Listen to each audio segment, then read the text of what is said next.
문화 인류학자 중에 에드워드 홀이라는 분이 있는데 이분이 쓴 숨겨진 차원이라는 책에 보면 이분이 사람과 사람 사이의 거리를 네 가지로 이렇게 분류하는 걸 봅니다. 첫 번째는 공적인 거리라고 해서 366cm 이상 되는 3m 뭐 66cm 이상 되는 그런 거리. 그리고 둘째로는 사회적 거리라고 해서 122에서 366cm 정도 되는 거리. 그리고 셋째는 개인적인 거리라고 해서 46cm에서 122cm 정도 되는 거리. 그리고 네 번째로 마지막으로는 친밀한 거리라고 해가지고 46cm 이하, 이렇게 이분이 그 사람과 사람 사이의 거리를 분류하는 걸 봤습니다. 우리가 이 팬데믹으로 인해 가지고 이 두 번째에 해당하는 사회적 거리두기, 그죠? 이분의 그거에 따르면 122에서 362cm 그 사이 정도 거리죠. 사회적 거리두기를 우리가 한동안 했던 기억이 있습니다. 요즘 우리가 보고 있는 이 출애굽기에서는 하나님이 이스라엘과 이 사회적 거리두기가 아니라 첫 번째 거리두기 단계인 공적인 거리두기처럼 보이는 그런 모습을 우리가 자주 발견하게 됩니다. 시내산에서 하나님이 모세랑은 친밀한 거리, 그 거리를 유지하시지만 이스라엘 백성들하고는 공적인 거리를 유지하는 모습을 보는 건데요. 자, 그런데 이제 오늘 본문에서는 좀 다른 모습을 볼 수 있습니다. 하나님께서 모세만 산으로 올라오라고 하신 게 아니고 아론, 나답, 아비후, 또 이스라엘 장로 70명, 자, 이 사람들 올라오라고 이렇게 말씀하시죠. 자, 근데 이 사람들도 모세처럼 하나님께 이렇게 가까이 가지는 못하고 멀찍이서 엎드려 가지고 하나님께 경배해야 된다, 이렇게 말씀하시죠.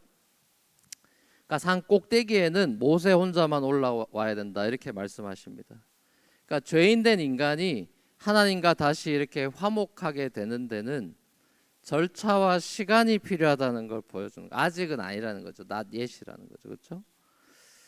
자, 무엇보다 하나님의 뜻은 이스라엘하고만 하나님이 화목한 관계를 맺는 것이 아니라 온 세상과 다시금 화목한 관계를 맺기 원하셨기 때문에 이 하나님의 전체 드라마 중에서 이 시내산 언약은 드라마, 만약에 우리가 요즘 흔한 드라마들 16부작이라고 하면은 그 16부작 중에서 이 시내산 언약은 아마 뭐 핀포인팅 한다면 한 2, 3회 정도 해당하는 것 같습니다.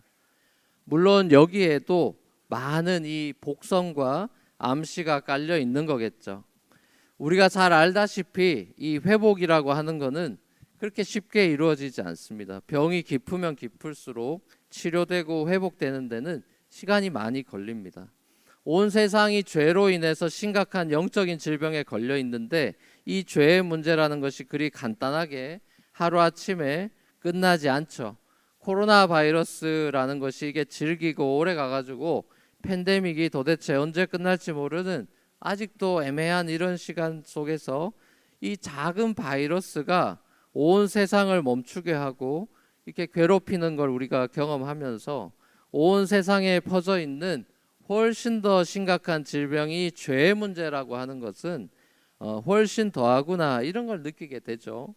팬데믹으로 인해서 소위 뭐 코로나 블루 뭐 이런 우울증 같은 것들이 늘어났다는 소식이나 또 우리가 사는 이 맨하탄에서 에이시안 헤이트 크라임이 그렇게 많다는 그런 그 가슴 아픈 소식이나 또 러시아 우크라이나 전쟁 같은 스케일이 더 큰 사건들을 우리가 보면서 우리는 이 세상에 널리 퍼져 있는 죄 바이러스의 심각성을 절감하게 됩니다. 그 어떤 방역 시스템보다 온 인류에게 필요한 방역 시스템은 이 죄의 바이러스를 퇴치하는 방역 시스템인 거겠죠. 기아 문제, 뭐 질병 문제, 쓰레기 문제, 환경 문제, 빈부의 문제, 금융 문제, 정치 문제, 교육 문제, 여러 사회 문제들에 대해서 사람들은 여러 기관들을 만들고 백방으로 방역 체계를 갖추려고 노력을 하고 있지만은 모든 문제의 뿌리가 되는 사람의 이 근본적인 변화가 역시나 가장 급선무고 최고의 방책이라는 사실은 아무도 부인하기 어려울 것입니다. 문제는 시스템을 바꾸는 것보다도 사람을 바꾸는 것이 훨씬 더 오래 걸리는 수작업이라는 사실이죠. 마치 모래사장이 가득한 해변에서 손으로 모래를 다 퍼다 나르는 작업이죠. 모래를 퍼내도 끝이 없는 일이라는 겁니다. 자, 어떤 사람은 정치가 세상을 더 잘 살게 해주는 해답이라고 여기고 거기에 헌신하기도 하고, 또 어떤 사람은 경제가 세상을 더 윤택하게 해준다고 해답을 하고 여기기도 하고요. 그래서 거기에 헌신하기도 하고, 또 어떤 사람은 교육이, 문화가, 예술이, 철학이, 종교가 세상의 해답이라고 주장하고 거기에 헌신하기도 합니다. 굉장히 가치 있는 일들임에는 틀림이 없습니다. 하지만 우리는 사람의 변화라고 하는 것이 더 근본적인 변화가 없이는 이 바닷가의 모래를 손으로 옮기는 끝없이 고된 작업이라는 것을 인정할 수밖에 없죠. 어떻게 보면 인류 역사 가운데 나타난 여러 가지 그런 문의 사조나 철학의 그런 사조들을 보면 결국 인간에 대한 그 탐구로부터 출발한 것임을 우리가 압니다. 인간이 누구냐? 세상이 도대체 뭐냐? 이런 근원적인 질문에 대한 사람들의 대답들이 여러 가지로 표현이 되는 거죠. 자연주의니 낭만주의니 사실주의니 실존주의니 초현실주의다, 다 이런 사상이나 사조들이 그런 식으로 생겨나는 거죠. 자, 재밌는 사실은 이런 사람들이 만들어낸 여러 가지 이제 가치 있는 노력들에도 불구하고 여전히 세상은 여러 면에서 해결하지 못하고 있는 수많은 수억만 개의 문제들을 떠안고 있다라는 사실입니다. 집 청소를 빨리 깨끗하게 해주는 로봇도 좋고, 자율주행도 좋고, 화성에 가는 것도 좋고, 인간에게 편리를 제공해주는 여러 가지 기술 개발이라는 것도 다 좋지만, 사람들이 어찌됐건 간에 함께 공존하면서 살아야 한다라고 하는 이 변함없는 사실 앞에서 여전히 인간은 굉장히 서툽니다. 아니, 어쩌면 점점 서툴어지고 있는지도 모르겠습니다. 우리는 여전히 쉽게 분노하고 다투고 갈등하고 상처를 주고받으면서 몸과 마음으로 피를 흘리는 세상을 삽니다. 그래서 역사는 돌고 돈다, 반복된다, 이런 말을 하는 거겠죠. 반면에 요즘 이 러시아 우크라이나 전쟁 중에 멀리 다른 나라에서 사는 사람들이 자기 이름으로 그 에어비앤비에 예약을 하고 그 숙소를 난민들이 무료로 쓸 수 있도록 해주는 그런 선한 사마리아인의 모습을 각 나라에서 보이기도 합니다. 옛날이나 지금이나 이 세상에는 악과 선이 공존하고 있다라는 반증이죠. 한 세상에서는 사람을 죽이는 혹은 때리는 그런 어떤 에이시안 헤이 크라임이 일어나기도 하고, 하스피럴에서는 새 생명이 태어나기도 합니다. 이 세상은 악과 선이 공존합니다. 세상은 선인과 악인이 함께 살아갑니다. 그리고 하나님은 선인과 악인에게 동일하게 비와 태양을 주시고 계십니다. 한치의 오차도 없이요. 자, 사실 오늘 선인이 다음날 악인으로 돌변하기도 하고, 오늘 악인이 내일 선인이 되기도 하지 않습니까? 인간 존재 안에 선과 악이 공존하고 있으니까요. 사실상 100% 선인도 100% 악인도 없죠. 바꾸어 말하면 사람 중에 누구도 죄로부터 자유로운 존재는 없다라는 사실이죠. 사람들은 모두 작은 거짓말부터 해가지고 이런저런 모양의 각종 죄를 쓰레기처럼 배출해내면서 살아갑니다. 다만 인터레스팅한 것은 자기 자신의 죄에 대해서는 지나치리만큼 관대하고 둔감하기 때문에 자신의 죄를 잘 직시하지 못하고 대부분의 사람들은 본인이 죄인이라는 사실을 거부하면서 살죠. 진정한 예술이나 문학이나 경제나 교육이나 정치나 철학이나 과학이나 종교나 모든 분야는 하나님의 선물이 맞습니다. 발전시키고요, 꽃 피우고 그렇게 하는 것이 하나님의 창조 목적과도 부합되는 것입니다. 새하늘과 새 땅에 우리가 살더라도 그것은 끊임없이 발전하게 될 것입니다. 자, 문제는 이런 선물들이 창조주 하나님이 원하시고 선하신 하나님이 원하시는 그 뜻과 이 배치되는 방향으로 흘러갈 때 문제가 되죠. 선한 방향이 아니라 악한 방향으로 갈 때죠. 그래서 우리가 선과 악에 대한 판단을 내릴 때 더 세심하게 신경을 쓰고 고민하고 선택하려고 우리 그리스도인들이 하죠. 사람이 선악과를 따먹었습니다. 그래서 죄인이 됐다 그러죠. 자, 그거는 선과 악을 판단하는 데 있어 가지고 선악과를 따먹었다는 소리는 악의 유혹에 더 쉽게 빠지는 그쪽으로 더 텐덴시가 악쪽으로 가는 기우는 그런 존재가 됐다는 걸 의미합니다. 여러분, 죄와 악의 특징이 뭡니까? 죄와 악의 특징이 뭐죠? 자기 자신의 유익을 먼저 생각한다는 거예요. 우리가 흔히 말하는 self-centeredness, 자기중심성. 자, 이것이 죄와 악의 핵심이죠. 하나님께서 시내 산에서 이스라엘에게 율법을 주시고 제사 시스템을 주시는 것은 근본적으로는 인간의 죄의 문제에 대한 해결책을 주신 거다, 이렇게 말할 수 있는데요. 이 죄라고 하는 것이 단순히 도덕적인 차원의 문제가 아니다 이겁니다. 뭐 착하게 사느냐 못되게 사느냐 그런 차원의 문제가 아니라는 것이죠. 인간이 다시금 창조주 품으로 돌아가느냐 아니냐의 차이죠. 그죠? 이건 말 그대로 천국과 지옥의 차이입니다. 삶의 방향과 목적이 완전히 달라지는 것입니다. 이집트에서 바로 종살이로 사느냐, 하나님의 통치를 받는 새로운 삶을 사느냐, 이건 완전히 다른 삶이죠. 무대가 바뀌는 것입니다. 도메인이 바뀌는 것이죠.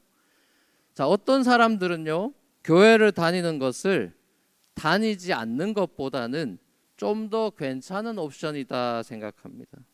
마음이 힘들 때 교회 가면, 성당에 들어가면 마음이 왠지 평안해지고, 내가 힘들 때 교회 와서 목사님 설교 들으면 위로의 말을 듣기도 하고, 뭔가 내 뜻대로 일이 잘 안 풀린다 싶으면 평소에 잘 안 하던 기도를 하기도 하고, 답답한 마음에 하나님을 찾습니다. 기독교를 여러 종교 중에 그래도 그나마 제일 조금은 리즈너블 하면서 제일 고상한 종교쯤이다, 그렇게 생각하는 나미널 크리스찬들도 상당수 있죠. 무슨 말입니까, 여러분? 무슨 말입니까? 적지 않은 그리스도인들은 세상에 발 딛고 살아가면서 이집트 노예 근성을 못 버리고 하나님을 누리고 죄에서 해방된 자답게 잘 살지를 못하죠. 훈련이 굉장히 안 돼 있고, 이제 시작했으니까요. 인펀트니까 훈련이 하나도 안 돼 있고, 예배가 뭔지 기도가 뭔지 뭐 이런 거에 대해서 모르겠습니다. 뭐 못 배워서도 있고 본인이 훈련을 안 해서일 수도 있고, 소위 거룩한 삶에 대한 욕망도 또 가나안에 대한 소망도 없는 그런 경우가 의외로 그리스도인들에게 꽤 있습니다. 현실의 문제가요. 현실의 문제가, 우리 앞에 닥쳐 있는 이 현실의 문제가 우리에게 너무나 커 보여서 하나님께서 주시는 의와 평화와 기쁨의 하나님 나라를 이 땅에서 우리가 잘 못 누립니다. 우리는 몇몇 종교적인 행사들로 우리 종교적인 기쁨을 때우려 들 때도 많죠. 조급하게 뭔가를 통해서 내가 신앙생활을 제대로 하고 있다라는 것을 스스로 느끼려 듭니다. 저는 신앙생활 내가 제대로 하고 있나, 특별히 팬데믹 동안에 내가 지금 제대로 신앙생활을 하고 있나, 자, 이런 것들을 만약에 문득 본인에게 그런 생각이 들고 뭔가 점검할 수 있는 게 없나, 그런 지표를 찾고 싶어 한다. 만약에 제가 그런 질문에, 목사님 제가 지금 제대로 신앙생활 하고 있는지 저도 잘 모르겠고 목사님 모시기 어때요? 라고 만약에 저한테 그렇게 만약에 묻는다고 한다면은 뭐 여러 가지로 대답할 수 있겠지만요, 저는 한 가지를 대답하고 싶습니다. 당신의 기쁨을 체크하십시오. 그럴 것 같아요. 기쁨 지수를 들여다보라고 그럴 것 같아요. 그게 무슨 말입니까? 내게 요즘 세상이 주지 못하는 기쁨이 있느냐, 그걸 점검해 보라는. 이 기쁨의 조건들로 기뻐하는 기쁨이 아니라 세상이 조건이 주지 못하는 기쁨이 내게 있느냐 점검해 보십시오. 요즘 내게 정말 주 예수가, 우리 아까 이제 그런 고백도 했죠. 예수의 이름, 존귀한 이름 우리 손들고 찬양했습니다. 정말 주 예수가 내 삶의 가장 큰 기쁨인지 물어보라는 거죠. 그 질문에 대해서 예스라고 선뜻 대답할 수 없다면, 머뭇거린다면 영적으로 뭔가 문제가 생긴 것은 틀림없죠. 처음 사랑이 식은 걸 수도 있겠고요. 대부분의 부부들처럼 처음 사랑이 식은 걸 수도 있겠고, 삶에 찌들어져 가지고 주님을 한동안 바라보지 못했기 때문일 수도 있고, 내가 붙들고 있는 우상 때문일 수도 있겠고, 내 앞에 고난의 무게가 내가 감당할 수 없을 만큼 커 보여서일 수도 있겠죠. 자, 그럼에도 불구하고 신약의 사도들은 하나같이 성도라고 하는 사람들은 환난과 핍박과 고난 중에도 즐거워하는 사람입니다. 단도직입적으로 말하죠. 그리스도인들은 세상이 감당할 수 없는 사람입니다. 이렇게 선언하죠. 모래 위에 집을 지은 사람들이 아니에요. 반석 위에 집을 지은 사람들이에요. 바람에 나는 겨 같은 인생이 아니에요. 시냇가에 뿌리를 내린 시절을 쫓아 과실을 맺는 나무와 같은 인생이죠. 성경은 그렇게 말하죠. 이게 도대체 어떻게 가능합니까? 반석이 우리에게 주어졌고 뿌리 내릴 시냇가의 땅이 우리에게 선물로 주어졌기 때문에 가능하죠. 이 땅에 오신 예수님께서 십자가에서 자신을 번제로 하나님께 바쳤고 우리를 구원하시기 위한 화목제물이 되셔서 감히 하나님께 가까이 갈 수 없던 죄인인 우리가, 산 저 밑바닥에 있어야 된 우리가 하나님께 나아갈 수 있게 됐습니다. 모세가 이스라엘 백성들 위해서 뿌린 이 언약의 피가 장차 오실 예수님께서 우리에게 뿌려주실 새 언약의 피, 십자가의 피를 예표하는 거죠. 복선이 깔린 거죠. 모세와 아론과 나답과 아비후와 이스라엘 장로 70명이 이 언약식의 날에 시내산에서 천국의 영광을 맛봤죠. 뭐 청옥 같고 이런 다 계시록에도 나오는 표현들이죠. 자, 하나님을 받고 하나님 앞에서 먹고 마셨습니다. 신약의 성찬을 떠올리는 장면이죠. 천국의 축제를 미리 맛봤죠. 구약에서는 이 하나님의 거리두기가 모세라고 하는 불완전한 중보자로 인해서 불가피하게 공적인 거리였지만, 신약에 오면 예수 그리스도라는 완전한 중보자 때문에 하나님의 거리두기는 친밀한 거리두기를 넘어서서 하나님과 이제는 하나가 돼버립니다. 연합하고 유니온하게 되는 그런 은혜를 얻게 되죠. 이 은혜를 입고 구속받고 새롭게 태어난 그리스도인들이 이제 이 새 언약 백성답게 살아가게 되는데요, 세상이 요구해내는, 세상이 윽박지르는 대로 겁먹어 살아가는 그런 방식대로 살아가는 삶이 아니라 하나님께서 기뻐하시는 뜻을 따라 살아가려고 노력하게 되죠. 섬김과 예상과 예배와 두려움의 대상이 바뀌고 사랑과 헌신의 대상이 바뀌고요, 삶의 방향과 목적이 완전히 바뀌죠. 하나님께서 지으신 세상을 완전히 다른 퍼스펙티브와 관점으로 바라보게 되고, 복음의 은혜가 가져온 이 소망 때문에 본인이 몸담고 있는 어떤 정치든 교육이든 경제든 문화든 예술이든 사회 전반에 걸쳐서 소위 복음주의의 영향권 아래에서 복음의 렌즈로 재해석하고 재창조해 나가는 그 기쁨을 일터와 자신의 삶터에서 배우고 그렇게 섬기게 되죠. 복음이라는 것은 여러분 단순히 그냥 우리 마음 하나 정도 바꾸어 놓고 개인 구원해 주는 그런 치료제 정도가 아닙니다. 이 복음이라는 것은 단지 우리 마음 하나 바꿔 놓는 게 아니고 우리 삶 전체를, 이 삶 전체와 더 나아가 이 세상 전체를 레디컬하게 흔들어 놓고 우리의 삶의 방향과 목적과 이 삶의 라이프 스타일과 패러다임, 역사의 패러다임을 다 바꾸어 놓는 것입니다. 그렇죠? 세상은 예수님 오시기 전 BC와 예수님 오신 이후 AD로 레디컬하게 패러다임이 바뀌죠.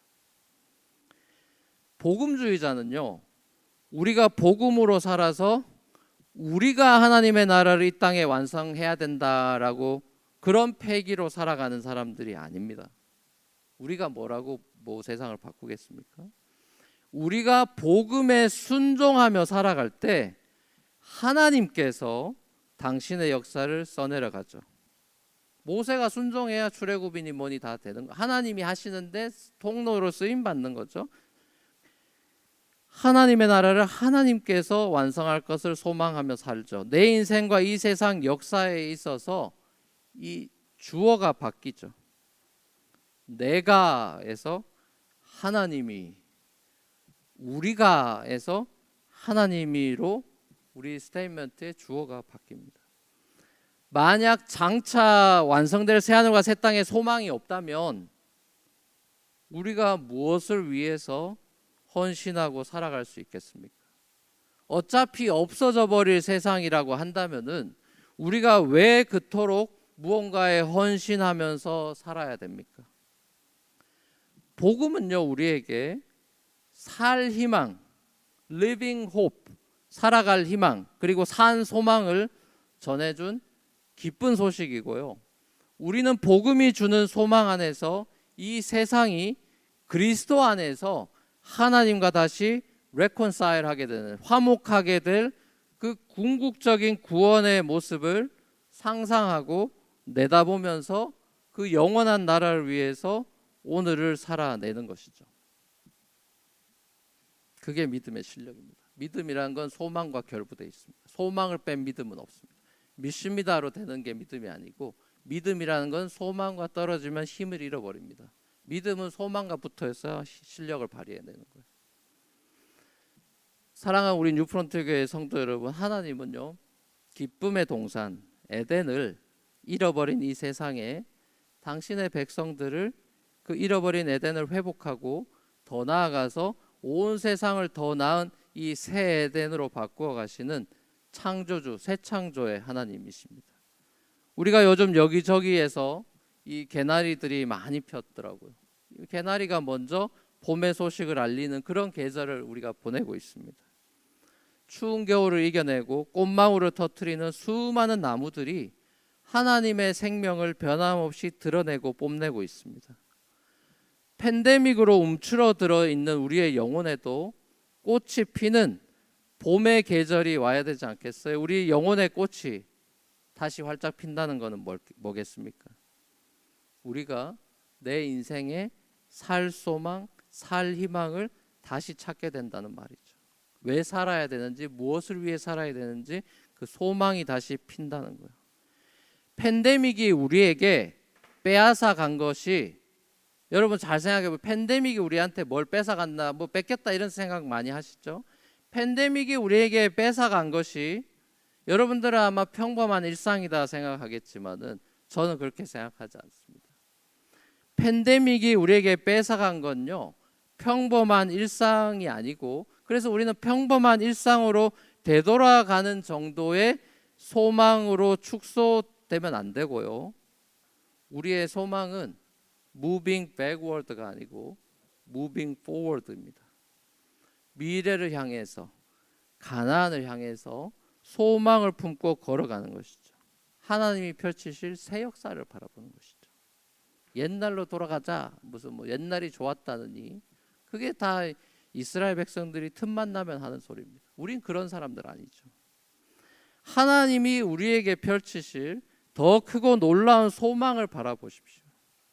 죽음도, 삶도, 천사들도, 권세자들도, 현재일도, 장래일도, 능력도, 높음도, 깊음도, 그 밖에 어떤 피조물도 우리를 우리 주 예수 그리스도 안에 있는 하나님의 사랑에서 끊을 수 없다라는 이 우리의 확신은 우리로 하여금 소망 가운데 노래하게 할 것입니다.